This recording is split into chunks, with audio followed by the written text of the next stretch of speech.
I'm very well aware that we have exceeded some time, but if any of the panelists, if you're short of time, you can let me know. Otherwise, I would go on and take some questions. Is it okay? We can go on? Okay, yeah, thank you. So I would also like to make an observation on Irene's speech and also touching upon Dr. T.R.B. Raja's speech. So the party that is in power, DMK, is out of a movement. It's more than 100-year-long movement. It was started as a Justice Party. So Justice Party created a manifesto in 1921. That manifesto consisted of universal franchise for women. So back then, even in Britain, universal franchise was not spoken about. And again, secondly, the same Justice Party also said equal rights in property for women. And the same thing, and this was implemented after DMK came to power in 1967. And thirdly, presently, after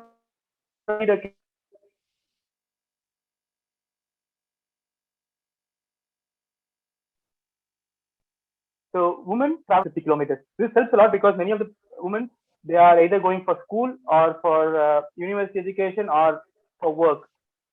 So that was the idea behind it. Going on, so I have a couple of questions. So my first question is, as I also mentioned in introductory speech, there's a clear disparity between the need for and supply of effective institutions of global governance. We had United Nations created after World War II, and UN Security Council major role was to avoid the Third World War. I would say it succeeded, whatever the discrepancies could be. But right now, we don't have a global governance for climate change. Climate change is a much more threatening issue than even, I would say, a world war. So how are we going to create an organization or whatever, a power that could make laws or rules that are going to be binding on all countries or make all countries be a bit more cooperative? And second question is, if national decisions may have global consequences, how do we hold politicians to account for the consequences of the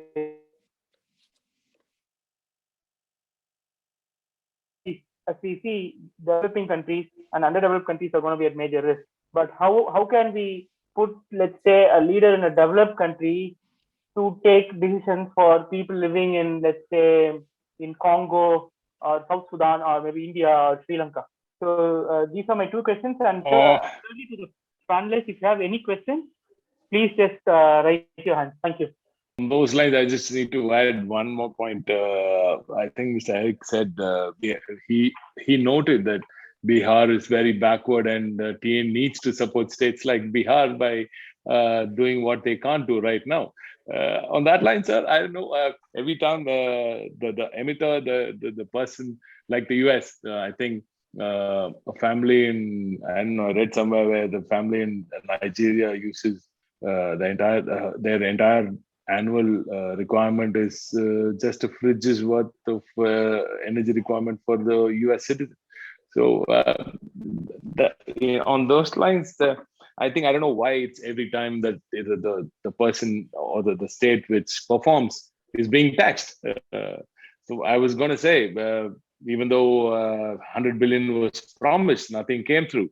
So I think the IPCC needs more teeth to bite into the developed nations when they don't pay. And as I said, as our PM has already asked for $1 trillion, I don't think much is going to come out. At least the 100 billion when it comes out, and if a share of that comes to India, and I think Tamil Nadu has the rights, the rights because of the performance to demand a big share of whatever comes to India because we are performing. That's what I have to say. Ronnie, could you give Erik? Yeah, Erik, if you could please go ahead and followed by Irene. Thank you. I have a somewhat different perspective on these issues because I believe that the time when diplomacy and the UN was center stage has long gone. What's now center stage are nations and business. It's the political economy, not diplomacy, which is driving the world. Let me give you one global and one Indian example. The main quarrel, as you indicated in Glasgow, was about the 20 billion difference between what was promised by the developed nations and what was delivered by the developed nations in development aid for climate. That's pocket money. It's a huge amount for an individual, but for the globe, it's nothing. Compared to what happened just 2 weeks after Glasgow, then the People's Bank of China, which is the National Bank of China, they launched a low carbon facility for China that was 1,000 billion US dollars. So compare this 20 billion from Glasgow with the 1,000 billion from the People's Bank of China, and that's an enormous difference. And even from the very poor, for the very poor of the world, I mean the Malawi or the Madagascars of the world, it's much, much more important that China succeeds, because if China succeeds, they will bring down the price. Solar and wind and green hydrogen will be affordable for Malawi and Madagascar, so they don't need the development aid. And if you compare Tamil Nadu to Bihar, what Tamil Nadu should do for Bihar is not to establish some sort of development aid for Bihar. What Tamil Nadu should do for Bihar is to make the green transformation successful in Tamil Nadu.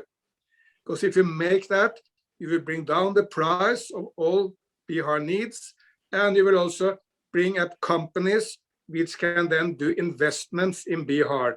That's much, much more important for Bihar than any kind of small transition of money. So I think if Tamil Nadu really focus on its own green transition, it will also help Bihar to do the same. They will look for examples, they will look for leadership, they will look for good inspiration, and will look for the companies who can help them in the green transformation. As Mr. Rajaa said, Tamil Nadu is or Chennai is the Detroit of India. Let's make in Tamil Nadu the green cars for the future. That would be a great help to all other states. And I suggested on some of these technologies, also partnerships between India and my nation, Norway, is possible. Norway is a global leader in offshore wind, as Minister of Environment alluded to. That's an area where we could work together. Norway is also establishing green hydrogen, and Prime Minister Modi is doing the same in India. Maybe that's areas where we can work together. There are some Norwegian companies now investing in big battery factories. Because to go green, you need to make green factories, green batteries. At the moment, nearly all electric batteries in the world are made in two nations, in China and in Korea. Yeah, India and Tamil Nadu is close to Korea. Maybe that can be good partnerships for green batteries. But of course, in the future, India need to make the electric cars, electric two-wheelers, three-wheelers, heavy vehicles, buses for its own market. And then it needs to develop this battery industry. And again, have partnership with Norway, but of course with so many other European companies should be possible. Yes, Irene, please. Thank you.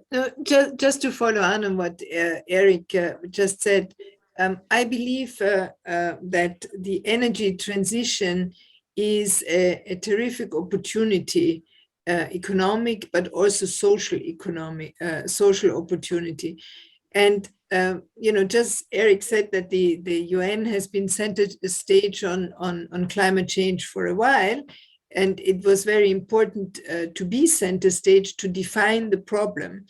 But now the problem is defined, and part of the solution will come from the energy transition.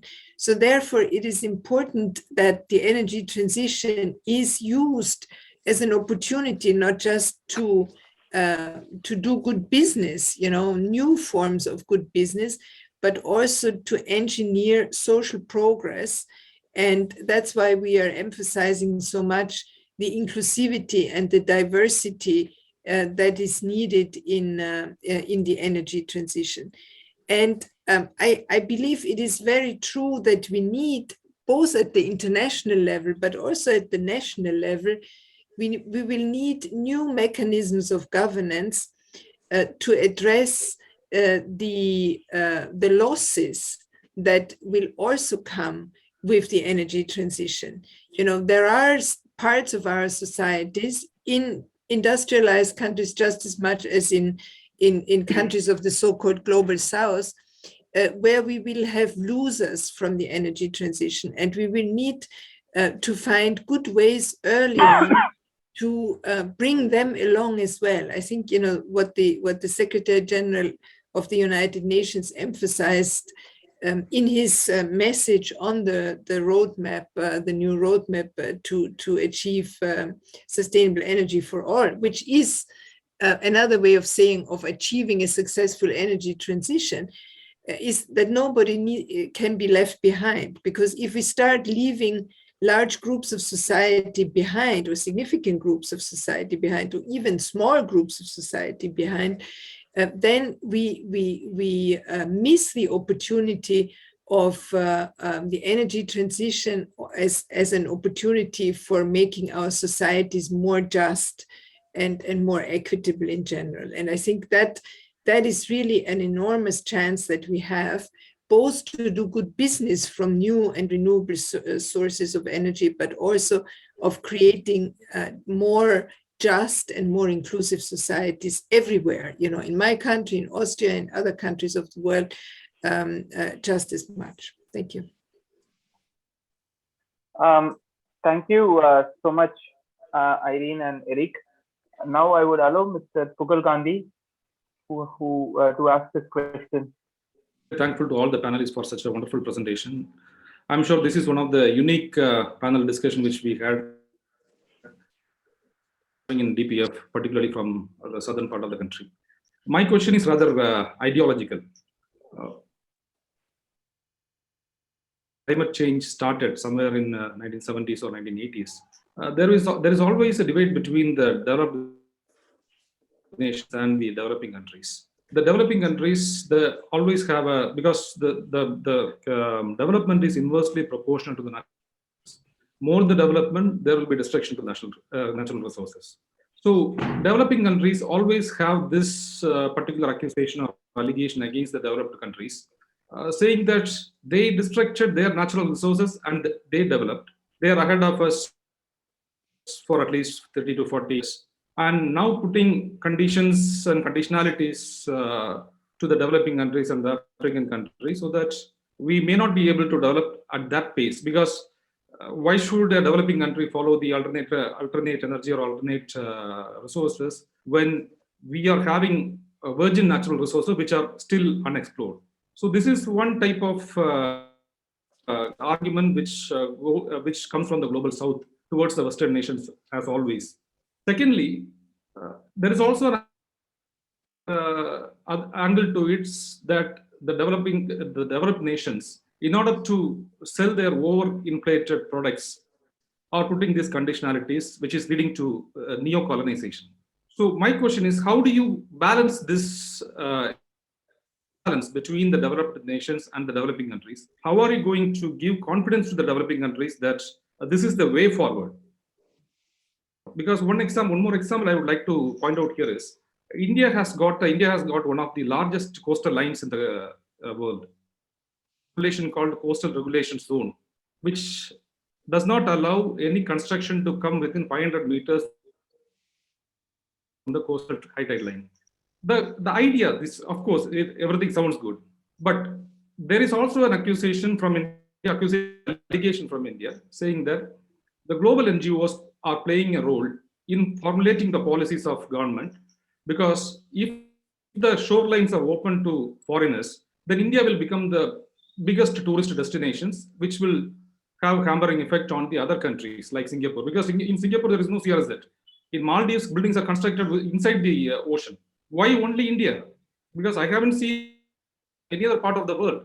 So this whole concept of climate change or this carbon emission, everything has a different angle, an ideological and political angle to it, to keep the global south under the control of the Westerners. How are you going to address this inequality?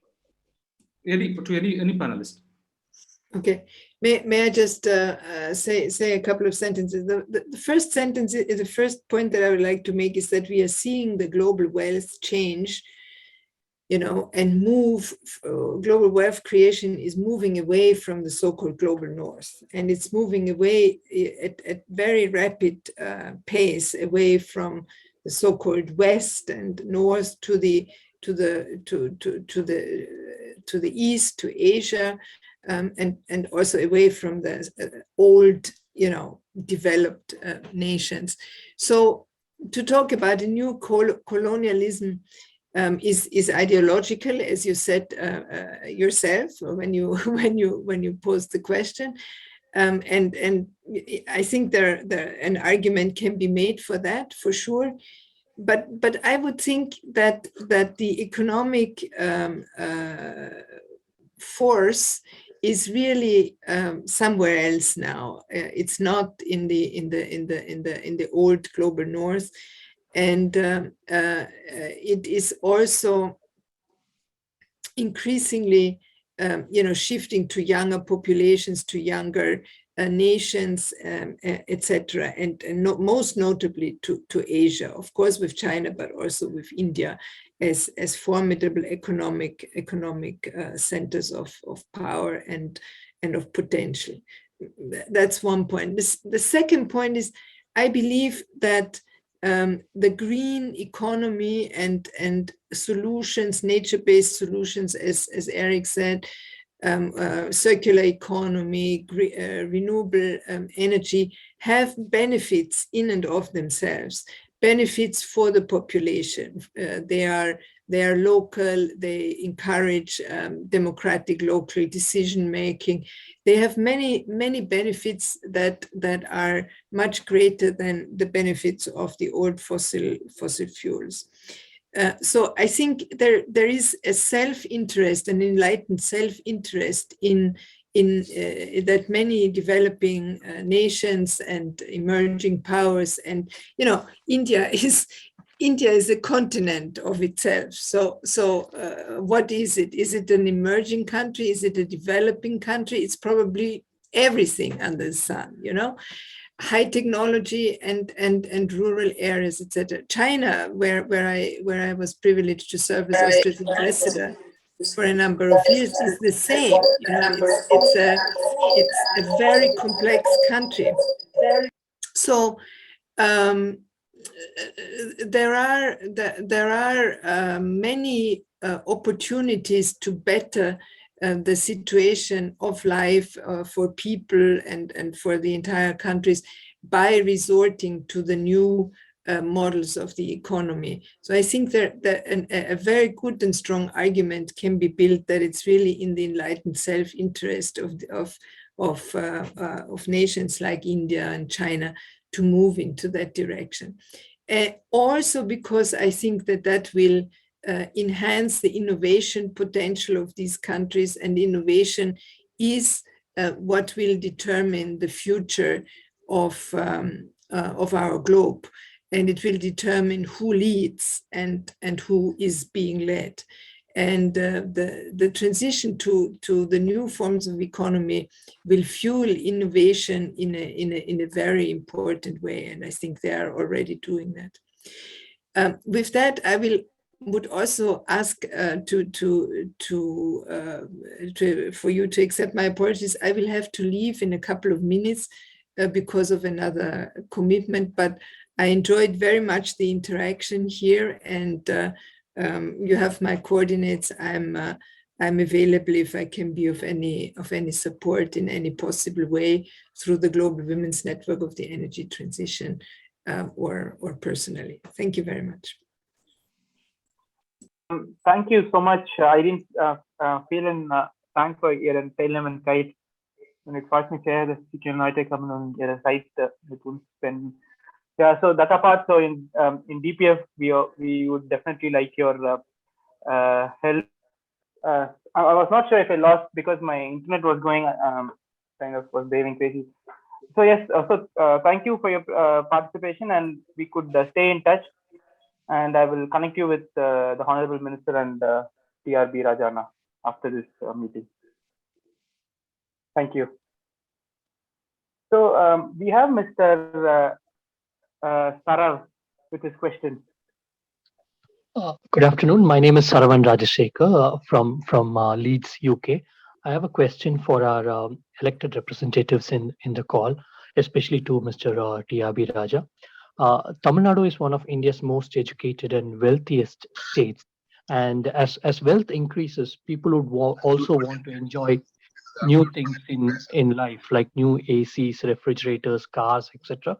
So, as an elected representative, how do you plan to balance the aspirations of an increasingly affluent middle class and the ambitious net zero target of Tamil Nadu at a local level? Yeah, can you hear me now? Yeah. As you know, Anevarukkum Ellam is the motto of this government of the Chief Minister. So, and that's it's everything for everybody. We would, I don't think it's right for us to push in an emerging household to not buy to not buy a vehicle of their dream car. I don't think that's the right thing to do. But we can ensure that their dream car is an e-vehicle, is a green car. So that I think is the job of the government to ensure that we incentivize them, thus that they buy a green car instead of a gas guzzler. So I think that's where we need to head, and that's where the government will be heading. And we don't want to curtail or cut through anybody else's dreams, because everybody needs to get to must feel free to buy to achieve their dreams, whatever that is, a dream car or a dream house, whatever that is. But the government should enable that the process and the end result is possibly net zero. Thank you. Yeah. So next we have Mr. CS with this question. Yeah, Vanakkam. This is Selvam. My call name is CS. Here I would like to represent on behalf of Rotary International. I'm going to become the Rotary International coordinator from July, and this year we have added environment as one of the focus areas. Whatever you have discussed, all that are there in our environment focus area, and we are going to have a global task force, and we have a task force focusing only Indian continent, and we are more than happy to cooperate and coordinate with the government of Tamil Nadu in implementing this energy plans, and even whatever in environment we can do to support the Tamil Nadu government. That is what I wanted to share with you all. No, I'm glad we can take all the help. We can take all the help that we get. Yeah. And by the way, I am Dharni's father. Ah, okay, that's good. So you already have a connect. So next question would be from Suri Sadasivam. Hello everyone. I'm Suri Sadasivam. My question is to Dr. Rajaa. As a transportation professional, I'm aware of the burden that road construction and maintenance create on sustainability and achieving net zero goals. And you just said that you don't want to cut it into the dreams of the aspiring middle class. I totally understand that perspective, but at the same time, there is a need to bring public transportation,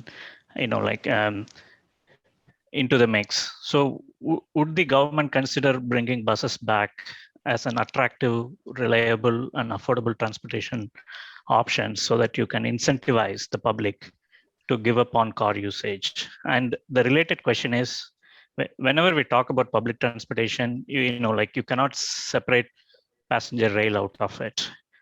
So to expand and improve the efficiency of transportation in Tamil Nadu, do you see the need for moving railways from the union list to the concurrent list so that the state government can also start making investments in the railway sector? Okay. Erik has his hands up. Is there anything you want to add? Yeah. Erik, I see your hands up. Is there anything that you wanted to add? No, I can comment on the broader picture. I mean, the specific Tamil Nadu rail questions. I think I should leave from Mr. Rajaa. Okay, thank you.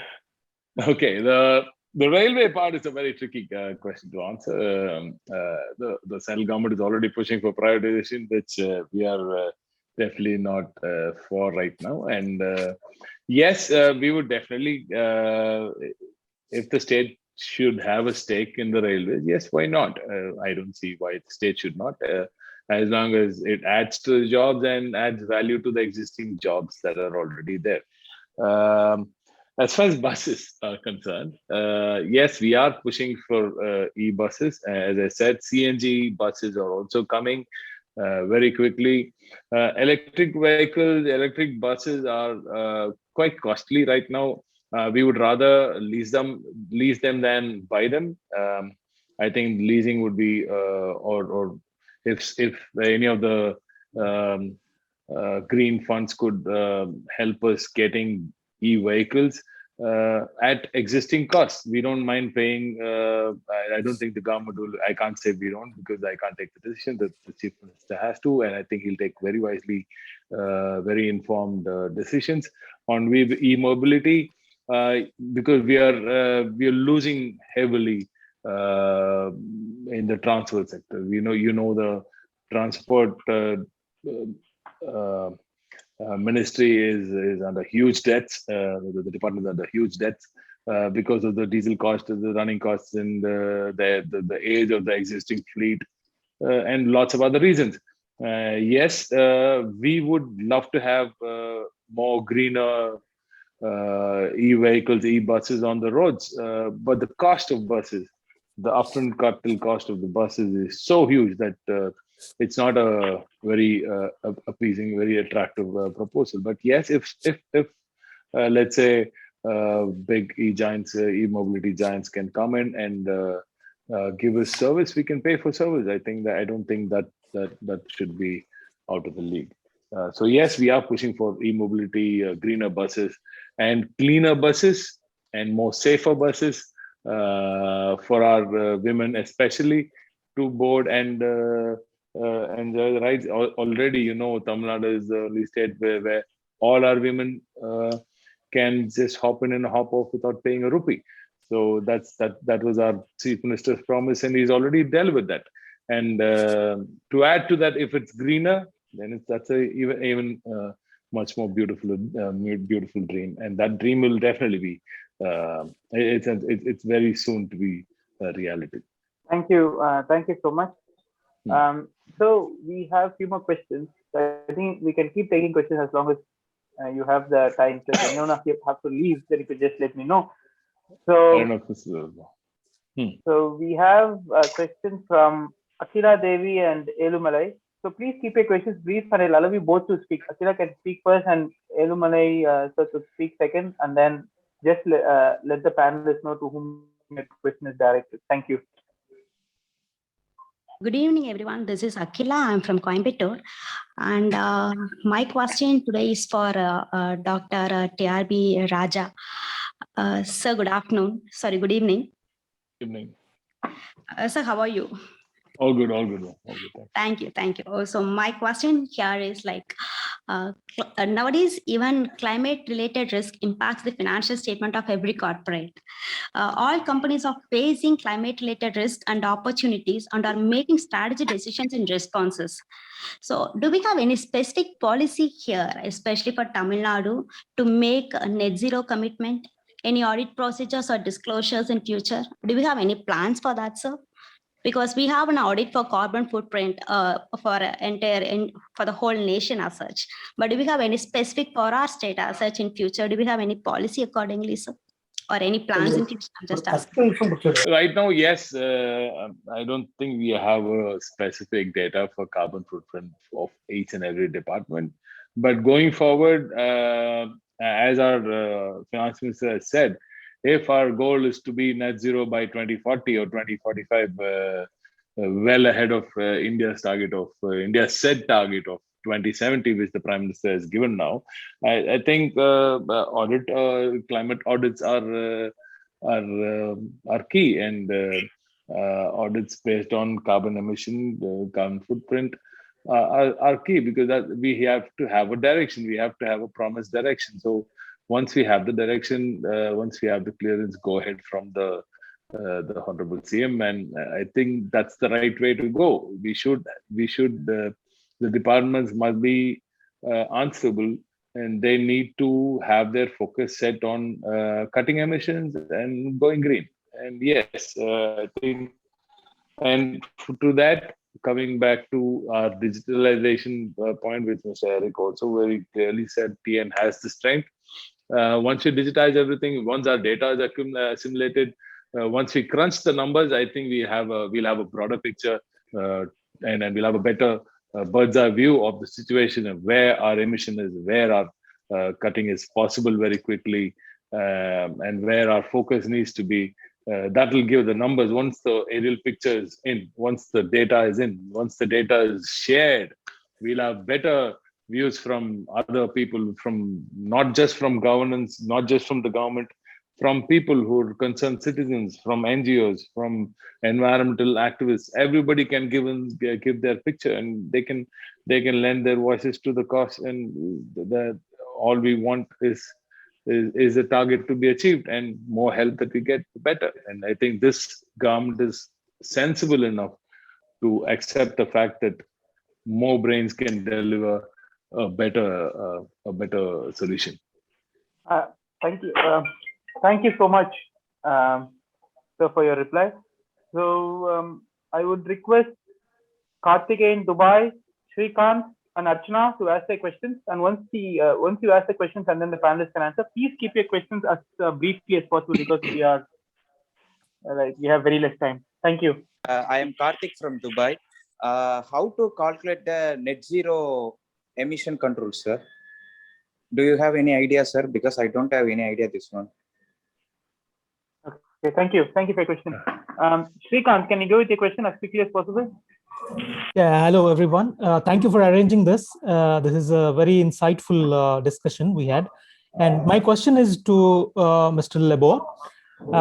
I would like to understand how digitalization is going to help this, because digitalization follow Jevons paradox. That's what we see. We read generally, when we go into the policy, digital policy and digital governance side, the sustainable digitalization, is one promise we have from the policymakers, but at the same time, digitalization also contribute to the, the climate crisis, basically, because of, the more and more we go on digitalization, and we use more algorithmic, technologies, machine learning. The data, huge data we need to train on algorithms. So we need high computing power, which in turn, consumes more energy. And this is in a way unsustainable for us. So how do we tackle this paradox? The more technologies which are in demand, the more they are used, right? So the efficiency they create, the more we go behind them, after them to use them. So which actually creates this Jevons paradox. That's what we have been seeing this evidence. This is my question to Mr. Lebot. Thank you. Next to go would be Archana. Can you please go ahead and ask a question as quickly as possible? Yeah, thank you. So my question is also Mr. Benoit.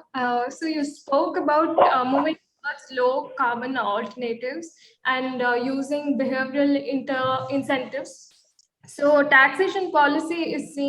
Yeah. So my question is to Mr. Benoit, and so you spoke about moving towards low carbon alternatives and using behavioral incentives. So I just wanted to ask that, so taxation policy is seen as the most cost efficient way to do that.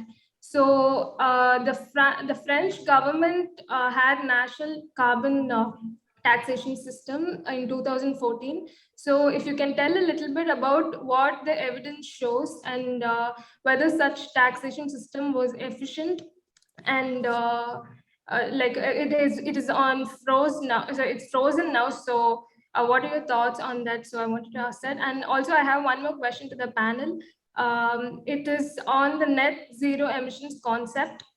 So the major critique about the net zero concept is that it relies mostly on technological solutions. So and the emissions from one sector is not offset by the same sector. It's done by different sectors. So I just wanted to ask if should we also look at the demand side interventions to limit carbon emission? And I just wanted to hear the thoughts from the panel on this. Thank you. Thank you, Archana. Thank you. Yes, Benoit, do you want to go on first? Yeah, well, thank you so much for this very interesting debate and for this question. Regarding the question from Shri, well, the question about the impact of digitalization, you are totally right that the digital world brings an addition problem to what we are facing, because yes, we are consuming a lot of energy through Internet of Things, all the IT that we are facing. And there's a lot of analysis that have been done that the more we develop the technique, we move from 3G to 4G, from 4G to 5G these days, and more streaming at any moment. Yes, this translates into some additional energy demand. That being said, the International Energy Agency has recently published some analysis that the benefits to make sure that digitalization come in support is much, much greater than the drawbacks, than the footprint that additional IT and digital system will bring. I think it's a question of decision. It is a question of decision. We will not stop easily the sharing, streaming of stupid video of cats, because this is a trend, this is universal, and yes, there is a carbon footprint. Maybe this will stop one day, I have no idea, but there is a problem really. But I have studied, from what I've studied, I see much more opportunity to make sure that digitalization will bring us to where we need to go. And I strongly believe that this world is about the knowledge economy. And we have to move away from a world where resources are limited to only make use of unlimited resources like renewable energy, but like also knowledge. And to share this knowledge, like the way we do today. I don't know where Erik is. I suppose that Irene was in Austria. I am in Paris. You are in, most of you are in Tamil Nadu, but I also hear some participants from Dubai and so on. This is a blessing. The IEA also mentioned that in today's world, 90% of the data being generated in a modern city, maybe this is the case in Chemney, 90% of the data is not being used. So the data is being collected, but we are not making use of this data to serve the transition, to transform the data into the knowledge that we need. We need to put in front of every policymakers the radar. We need the dashboard that will help each individual, every one of us, every community, to help take the decision. This big amount of data that can be processed in a smart manner is not happening yet, despite the data exists. So anyway, this is to share that yes, we have to pay attention in the fast development of IT, and we have to only promote energy efficient system, data center, terminal off level, and there is room for that. Yes, and international collaboration, by the way, can really contribute to make sure that this IT technology that evolve in a global market, that the solution are also brought to the global market. The second question towards me from Ashana on the importance of taxation. I indeed mentioned the importance of changing behavior and adjusting our lifestyle. And I believe that while we have difficulties in addressing climate change, no one has ever seen a ton of carbon. I don't even know what is a kilogram of carbon and carbon dioxide. But I know what is a euro, I know what is a dollar, or I know what is a lira. And as long as we don't price what we don't see, what degrades the environment, as long as we don't pay for the environmental externalities, we will have a hard time to engage the shift.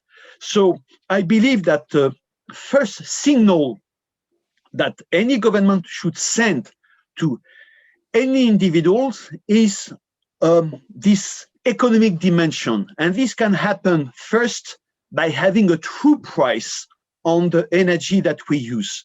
We are still subsidizing some of the energy that we use, and in particular, fossil energy. Fossil energy today are more subsidized than renewable energy in this world. So not only we should bring to at least market price any commodities that we use, but we also have to internalize the cost of environmental degradation. And this is the value of a tax. And I strongly believe that much more can be done in that field. The problem is that we live in a global economy, and one country cannot tax a system or a sector if the rest of the economy is not being taxed. So this is why it's so hard to introduce tax system. But I'm pleased to see that more and more countries, I don't know about Norway, but I think Sweden next door is a country with the highest carbon tax on its economy. In the country I live in France, yes, there is a carbon tax, but slowly being introduced. I would like to end by saying that this knowledge economy that we need to build to move away from the fossil fuel economy, there's also a cost to get there. There's a cost to build this knowledge. There is a cost to make sure that we understand, we collect the data, we understand, we take decision. And I wish that not only we could introduce some carbon tax, but more important for me is to make sure that the revenue of the carbon tax be spent in developing this knowledge, in the training, in the education, in all the support at the policy level that we need to engage the transition. There is a small portion of the carbon revenue that we need to address to the financial support that we need to see to support the policy framework, the enabling environment, and to help every one of us, every communities, every businesses to just now be fully aware of the change we need to happen and take part of it. Thank you so much, Benoit. I can see Mr. Erik's hands up. Do you want to add something, Erik? Yeah, I guess we are soon coming to an end of the discussions. I just wanted to comment upon a few of the issues which have been discussed. Mr. Gandhi brought up the relationship between the West and India. And let's face it, spot on. The US emissions per capita up to today are 25 times Indian emissions per capita. Even in much smaller nations like mine, Norway or Austria or France, our emissions are much bigger per capita than Indian emissions. So no Westerner should ever be allowed to finger point to India. And what happened in Glasgow was absolutely shameful, where a number of Western, even diplomats, but for sure media, were creating the atmosphere that India is to be blamed for this. Forget it. When Westerners are finger pointing to India, just throw them into the Indian Ocean and don't listen to it. The reason why India is acting on climate is not because of the West, it's because of India. Because India is much more vulnerable to climate change than Europe. My nation, Norway, is one of the least vulnerable to climate change because we are far up to the north. A few degrees of warming will not be painful to most people here. So India is acting because climate change may make havoc to India. In the worst of cases, it may even melt the glaciers of the Himalayas and affect the great North Indian rivers. And there may be sea level rise, cyclones, many severe consequences for India. That's, of course, exactly what Prime Minister Modi has understood. That's why he has completely changed the Indian debate. I really want to give credit to him for this. Many Tamil Nadu politicians are on the same track. But in the past, the debate in India was, do we develop or do we want to take care of Mother Earth? Surprisingly, nearly all Indians wanted to develop. Now the debate is, how can India develop fast, but doing in such a way that you create jobs and prosperity by going green? That's what I've heard from Mr. Rajaa, what I heard from the Minister of Finance, the enormous, not the cost of going green, but the enormous opportunities of going green. President Biden is always speaking about opportunities for US going green. In China, President Xi Jinping says green is gold, because he sees all the opportunities for China going green. And to be honest, if India is not going green, you will just leave the market to China. It will happen anyway. Be very, very costly for India, because you will simply be outcompeted. And that's, of course, why India don't want this to happen. India is going green for India, creating jobs in India. And we have all these win-win policies now. Solar energy is not a cost, it's the cheapest energy in the world. Electric mobility, in the lifespan of an electric bus is cheaper than a gasoline bus. Yes, Mr. Rajaa is right, it may be a higher upfront cost, but in the lifespan of the bus, it's cheaper. So you save money in the long run by buying an electric bus rather than a gasoline bus. And you can go on and go on. The very concrete example from Chennai, a company called Drive, which I have some working with, they are now trying to clean up the Permigudi waste site. That's 3 or 4 million tons of waste for 30 years.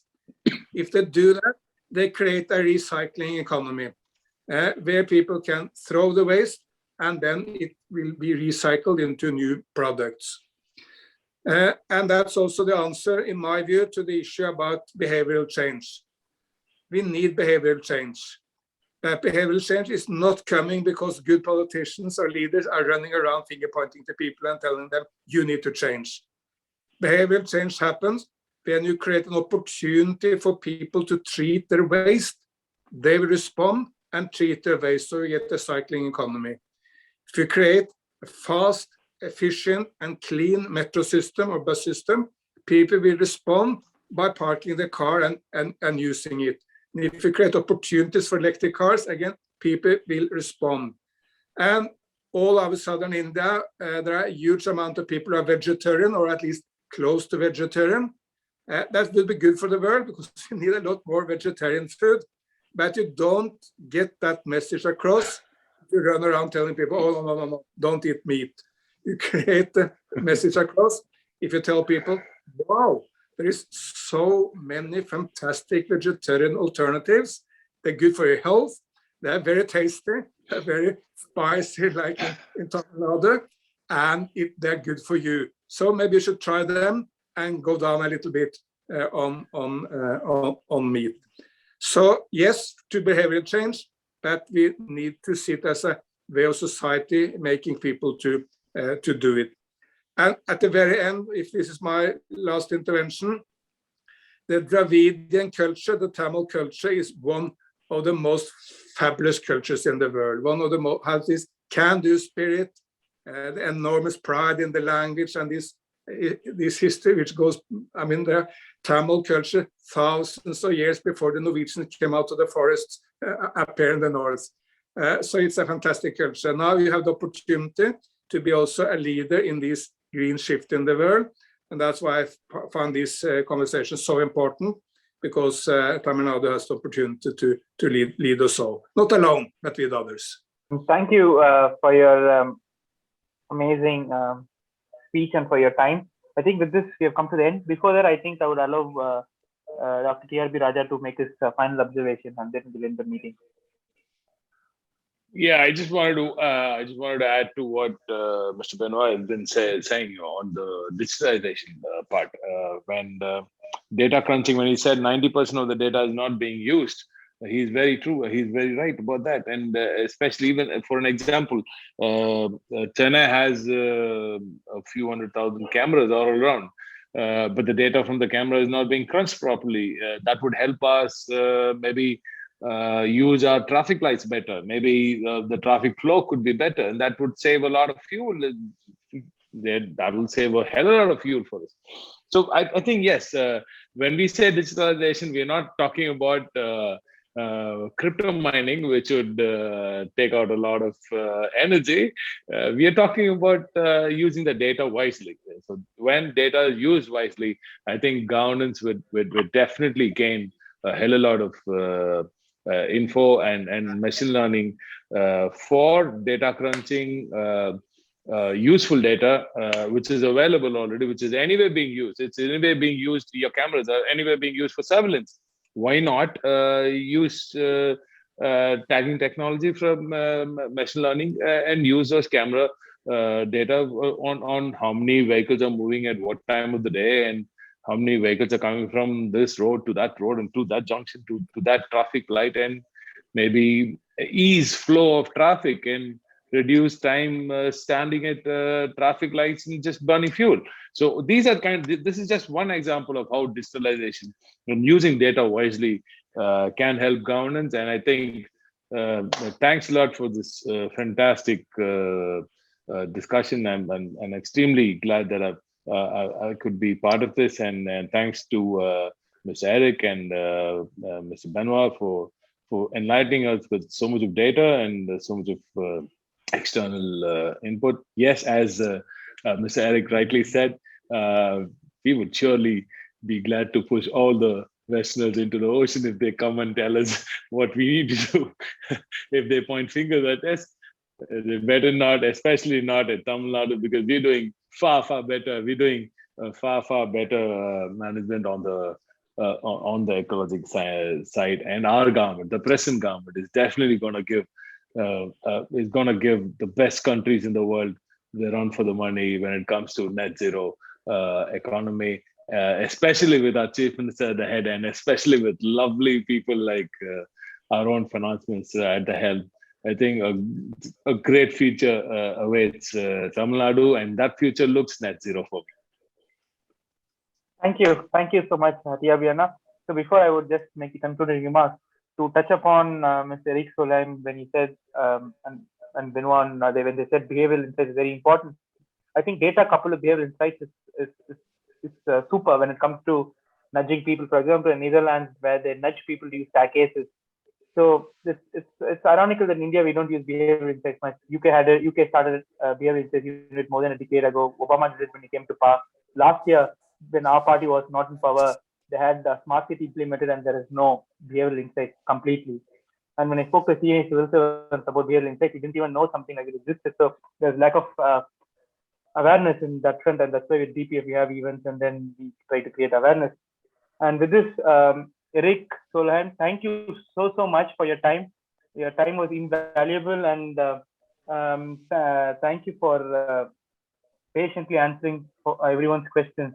And let's stay in touch, and let me connect you with the guys in Planning Commission as well as the Honorable Finance Minister, and then we can take it on from there. And Benoit, merci pour la participation. Thank you so much for your time. And this is in fact one of the longest events in DPF. Normally it's 90 minutes. Today it's been 2.5 hours, 150 minutes. So thank you all for your patience. A very good evening to all. Bye.